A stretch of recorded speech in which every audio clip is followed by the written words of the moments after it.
एक और तमगा जुड़ गया है। उत्तर प्रदेश ने ease of doing business ranking में लंबी छलांग मारी है।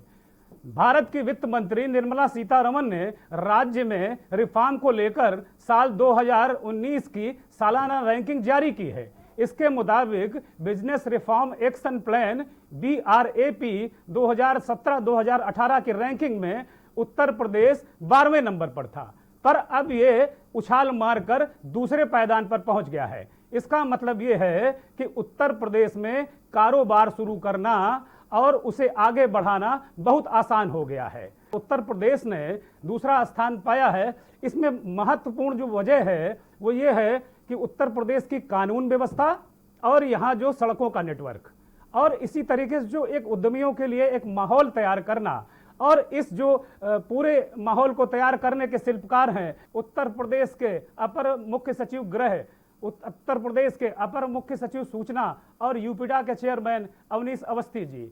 अवनीश जी आज हमारे साथ में जुड़े हुए हैं। अवनीश जी, आपका बहुत बहुत स्वागत है के न्यूज़ में।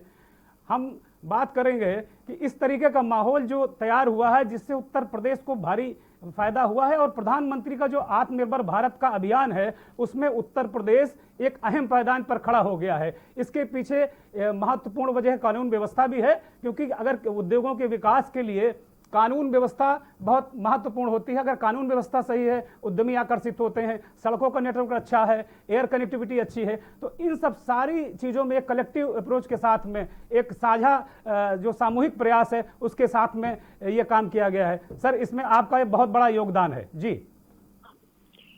दुर्गेश जी, बेसिकली मैं तो ये कहना चाहूंगा, it's a feather in the cap for Uttar Pradesh, it's a feather in the cap of the honourable chief minister मुख्यमंत्री जी। सर का ये मार्गदर्शन है, सर की ये मेहनत है, सर का जो पूरा विजन है उत्तर प्रदेश के लिए कि उसको जो है आगे बढ़ाए, ये उसी का नतीजा है। उद्योग विभाग के जितने ऑफिसर्स हैं और जो भी वरिष्ठतम अधिकारी हैं, उन्होंने जो है मेहनत जो की है उसका ये जो है फल है।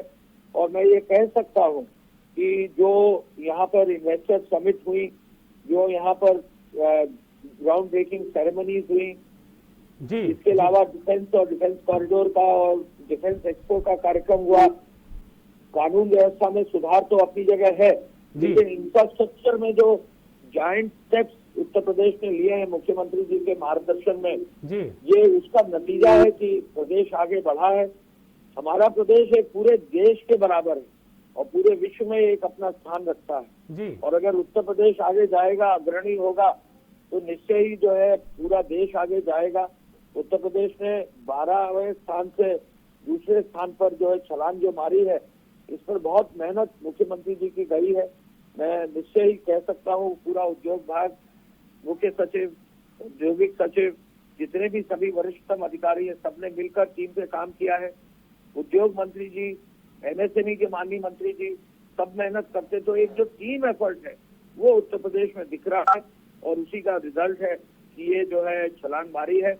प्रदेश दूसरे पायदान पर आया है, यहाँ रुकेगा नहीं, मुख्यमंत्री जी के मार्गदर्शन में पहले नंबर पर जाएगा निश्चित तौर पर। लेकिन सर, एक बात तो ये तय है कि अगर एक मजबूत टीम होती है तभी एक अगुवा जो उस टीम को लीड करता है। माननीय मुख्यमंत्री जी का प्रयास अथक है, इसमें कहीं कोई संदेह नहीं, किंचित मात्र भी संदेह नहीं है।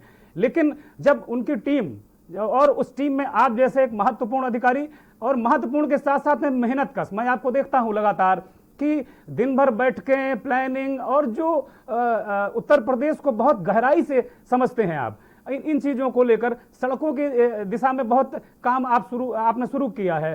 वो किस तरीके से कनेक्टिविटी, कल मैं देख रहा था कि बुंदेलखंड एक्सप्रेसवे की बात हो रही थी, मुख्यमंत्री जी कर रहे थे और उसमें भी बहुत प्रगति समझ में आई है कि काफ़ी चीज़ें बहुत आगे बढ़ गई हैं। तो जो उत्तर प्रदेश में जो सड़कों का नेटवर्क है और जो सारे नेटवर्क जो जरूरी होते हैं उद्योगों को जमाने के लिए, उसकी दिशा में किस तरीके से हम लोग आगे बढ़ रहे हैं और कहाँ पर हैं? देखिए दुर्गेश जी, उत्तर प्रदेश में एक्सप्रेसवे का नेटवर्क मजबूत होता जा रहा है। मुख्यमंत्री जी के मार्गदर्शन में आदरणीय प्रधानमंत्री जी ने शिलान्यास किया था पूर्वांचल एक्सप्रेसवे का।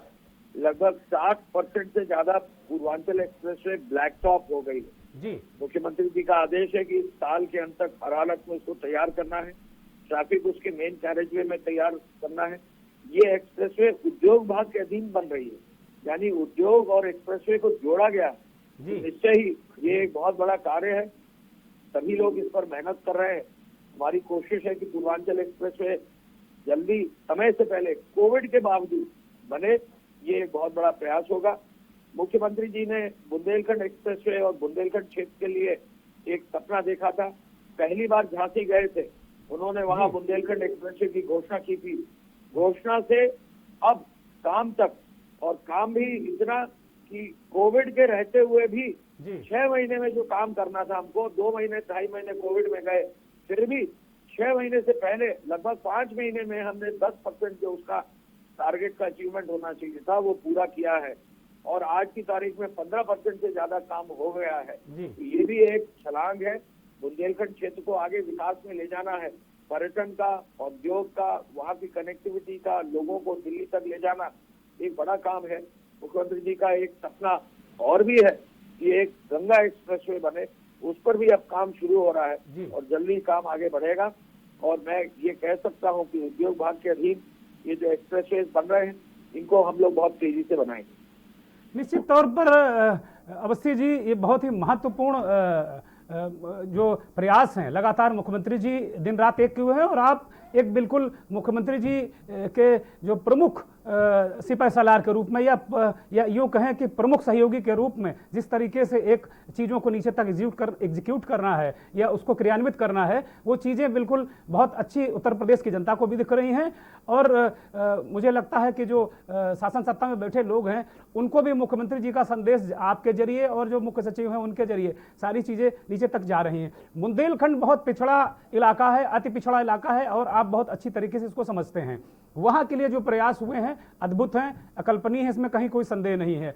आप देखिए जिस तरीके से अभी मुख्यमंत्री जी ने कल ही अस्पतालों की बात कही हमीरपुर और महोबा में, उसमें आपने भी दोपहर की प्रेस कॉन्फ्रेंस में इस बात का जिक्र किया कि ये वहाँ पर जो अस्पतालों की बहुत व्यवस्था अच्छी हो रही, खनन फंड से एक अच्छा मॉडल क्रैक किया गया, एक बेहतरीन मॉडल क्रैक किया गया। इसके लिए आप और आपकी टीम बधाई के पात्र है, और मुख्यमंत्री जी तो सबसे पहले बधाई के पात्र हैं ही। बुंदेलखंड से अब हम जरा नोएडा की तरफ चलते हैं, ग्रेटर नोएडा की तरफ चलते हैं।